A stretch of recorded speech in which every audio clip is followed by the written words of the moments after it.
Welcome to the Man Cave Podcast with Dan Casper.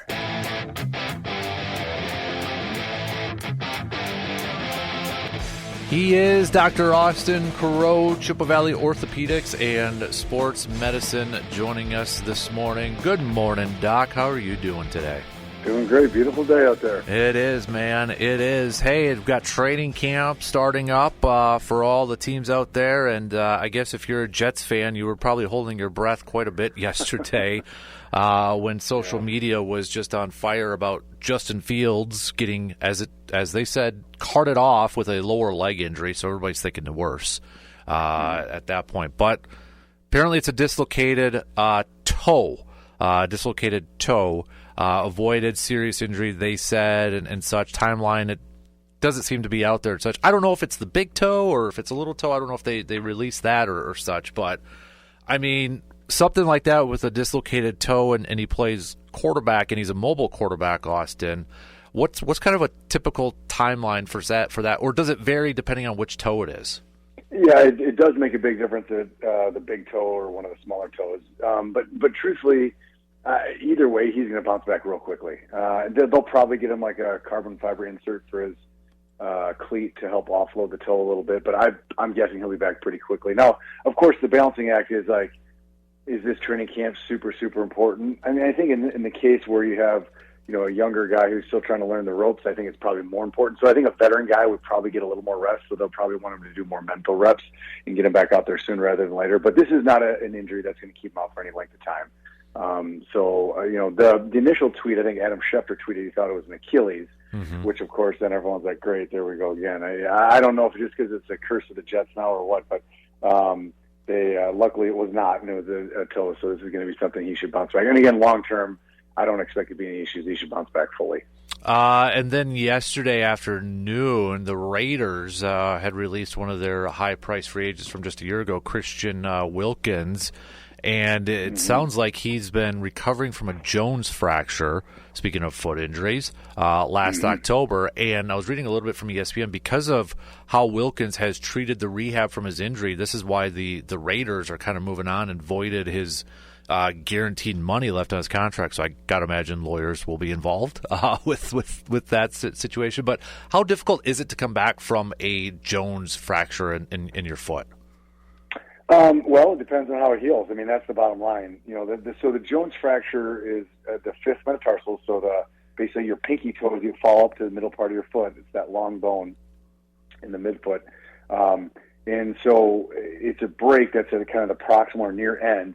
And the reason it's kind of quote unquote famous is that it is a troublemaker. So the blood supply comes from either a vessel in the middle part or the tendon insertions on that tip. So it leaves this, we call a watershed area, where it doesn't get great blood supply from either side. So when you break in that area, they are notorious for not healing correctly.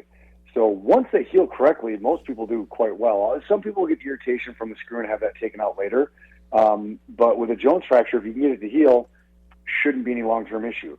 But therein lies the rub. So they're just notorious for not healing correctly. So my assumption is, and I was actually just reading on this last night, my assumption is it's either not healing correctly or there's some issue going on with the healing where he's going to have, they think he's going to have like an irritation, or maybe the bone's not healing correctly, like what's called the malunion. There's something going on, because really, in reality, I mean, if it heals, he should be back to what he was, which is, of course, an elite player.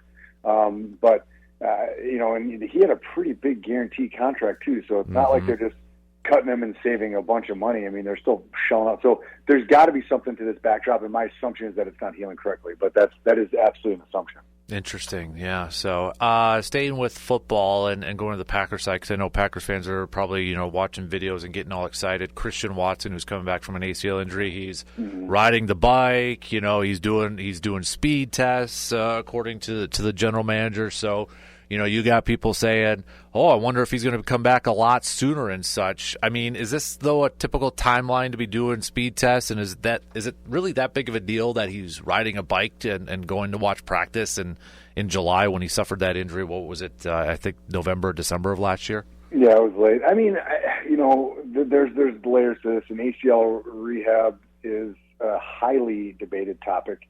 I think if you look at, there's a couple different factors. I mean, one is just overall condition of the leg. And so, I mean, you have to have the athlete has to have good range of motion. They have to have good strength. The graft has to feel good. You don't want swelling on the knee. If all those things are in place, then you look at the timeline. And, I mean, most people agree anything short of 6 months is just, at this point, not a good idea. The re-tear rates are markedly higher. But there are studies, and it depends on which study you look at, that show even up to 9, 12 months there's some higher re-tear rates as well. So it's a case-by-case basis. But to your question, is it reasonable for him to be doing those things right now? I mean, totally. That would be a standard recovery process. So it's not like, wow, he's way light years ahead. I mean, this is what athletes are doing at this time point. They're trying to get the leg moving. They're not doing a lot of lateral explosive twisting, spinning, loading in that regard, because that's where you really start testing the ACL, and they'll often wait a little bit longer. But even that, you'll sometimes start guys in, doing some leg work in lump jumping, landing exercises, things like that. So, I mean, my guess is that they're going to, especially in the setting of, what his knee's been through, I don't think that they're going to want to push the envelope and try to rush him back. Instead, I think they're going to take it nice and slow and make sure that the knee's recovered. And but the athletes are chomping at the bit, right? I mean, they'll come be like, I'm ready to go. But we know that that even sometimes the leg really truly feels ready, but the graft itself isn't. And there, you don't have a nerve fiber in the graft to tell the athlete like, oh, it's giving you feedback that's not right. Like like a sprained ankle or hammy, you run on it and you're like, that just doesn't feel quite right yet.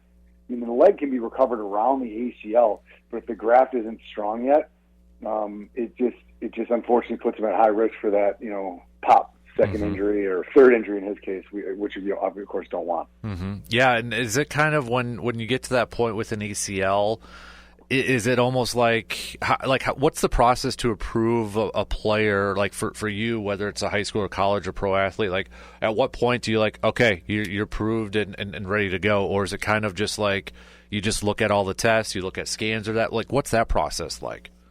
Yeah, I mean, it's individualized for sure. But for the most part, I mean, the first one is timeline. So I just never clear an athlete before 6 months.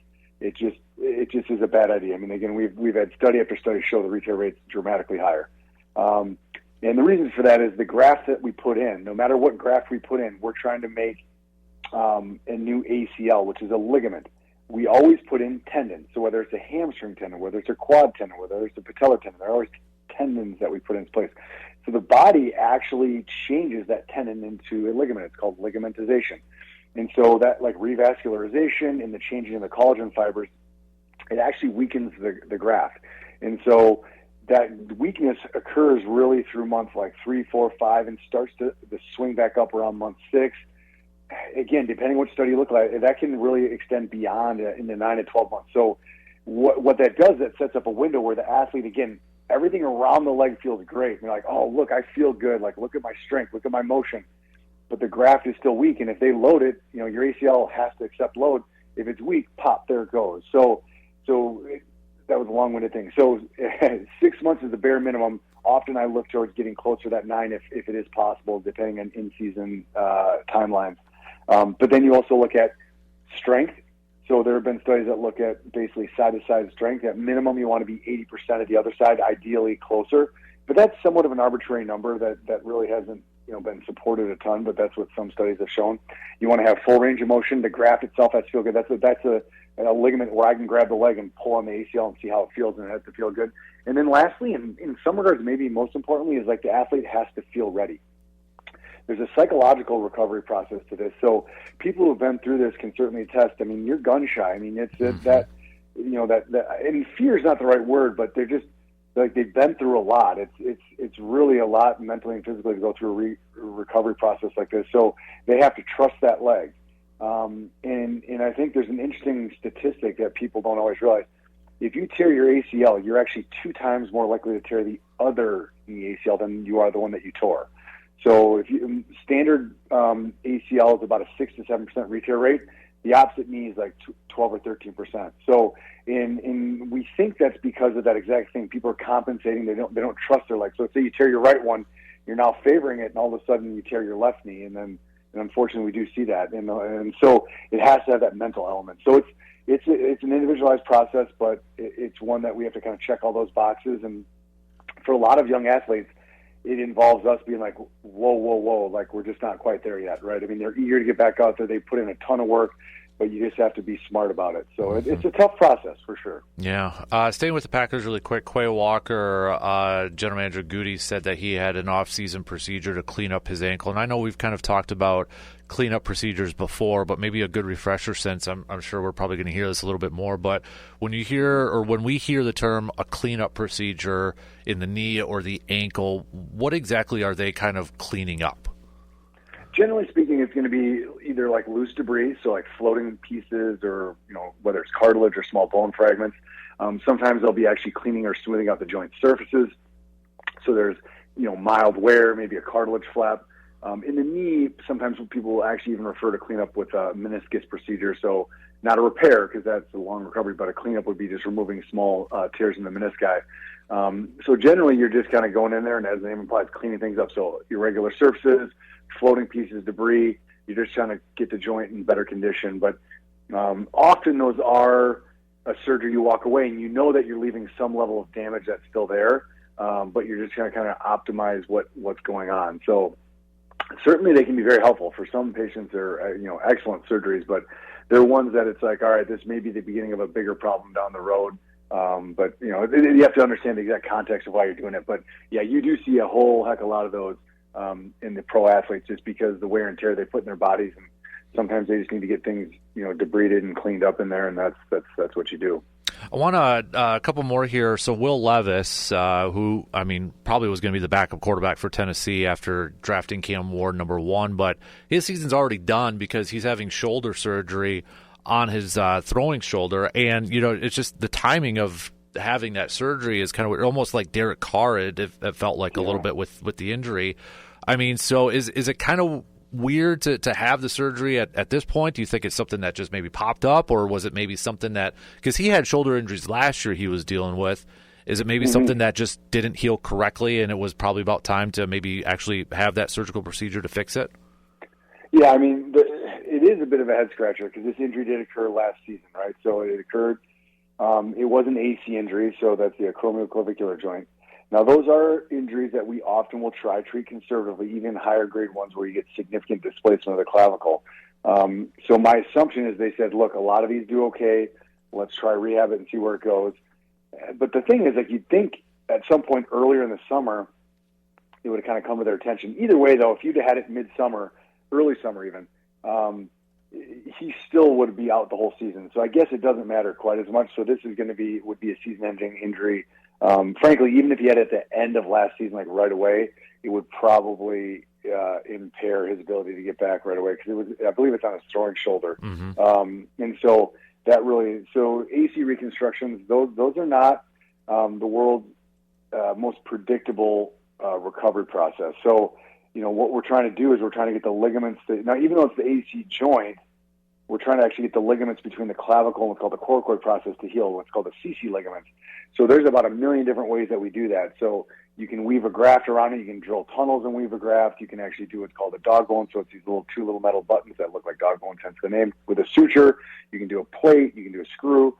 And whenever I always kind of tell patients, whenever there's 10 ways to do it, it means because there's not one really good way. Because if there's one really good way, we'd all do it that way. Yeah. So when it's a surgery that has all those options, it just, they can work well, and I do these surgeries on patients, and they have good outcomes. But when you're trying to get a guy back to throwing at the NFL level, it just, Anthony Richardson, had the same issue, right? He had his shoulder done, and he's, I think, still dealing with some issues on that as well, and that's not shocking, to be honest with you. So not an ideal injury to have, but it is, to kind of to the point of your question, is like the timeline for the surgery. You kind of would have expected earlier I'm sure he's been throwing and figuring out whether it's a go or not, but clearly there was something that triggered it. And maybe he was doing well and he just kind of re-aggravated, and it's like, look, this is just, it got flared up for the third time. That's one too many. I'm done. It's obviously hard to say for sure. Mm-hmm. Hey, last one here for you. This one is kind of a little bit of an unknown, but it was on Wednesday. Dolphins offensive lineman Bayron Matos, he was taken to a hospital via helicopter at training camp. Now, the Dolphins haven't really said exactly what's going on, but they said he has movements in all extremities and is in stable condition. So I don't really want to, kind of like try to maybe guess what it is, but I guess it almost maybe seems like a neck injury when I hear like movement in all extremities. Is that maybe possibly what they're concerned about? Yeah, I mean, that's certainly one of the first things you think about, right? And whenever they say that, it's a guy who's down in the field, and people are like, did he have a spinal cord injury? Mm-hmm. Certainly that's going to be one of them.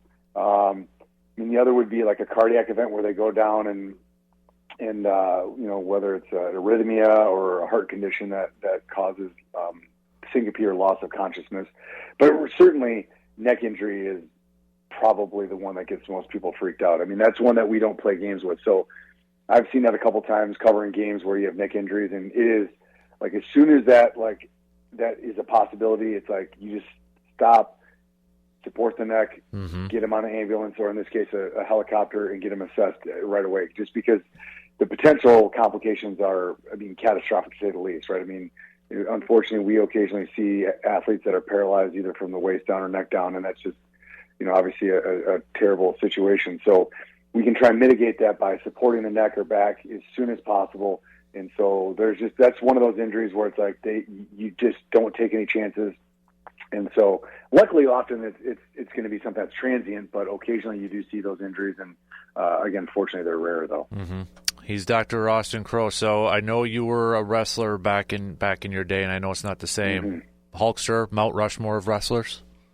Oh, I mean, is that even a debate? Yeah, I mean, he was the icon of my childhood. I mean, him, probably Andre the Giant. I mean, their matchups were legendary. Mm-hmm. I didn't follow it beyond that when I was a kid, but I mean, when I was a kid, it'd probably be him. Ultimate Warrior. Yep. He was one of my favorites as a kid. Macho Man's out there. Oh, yeah, I got to go Macho Man. I'd say, that he'd be probably those four. Mm-hmm. And I realize that's old school, right? I'm one of the old school guys, I guess, probably. But to me, those are the four OGs that, as a kid watching it and wrestling around with my buddies, that's, we definitely, but I mean, Hulkster's got to be, I mean, he's got to be number one or close to it. Mm-hmm. I mean, got to do the Ric Flair strut sometimes too, so throw that in. Well, there, the woo, yeah. There's a lot of good. I mean, man, those were the heydays, right? I'm the same era as you. Yep. Yeah. But that's great stuff. Yeah, it was. Hey, we appreciate the time as always, buddy. Enjoy the weekend, and we'll catch up with you again soon. Okay, sir? Absolutely. Take care. You got it. There you go. Dr. Austin Crowe, Chippewa Valley Orthopedics and Sports Medicine, joining us this morning.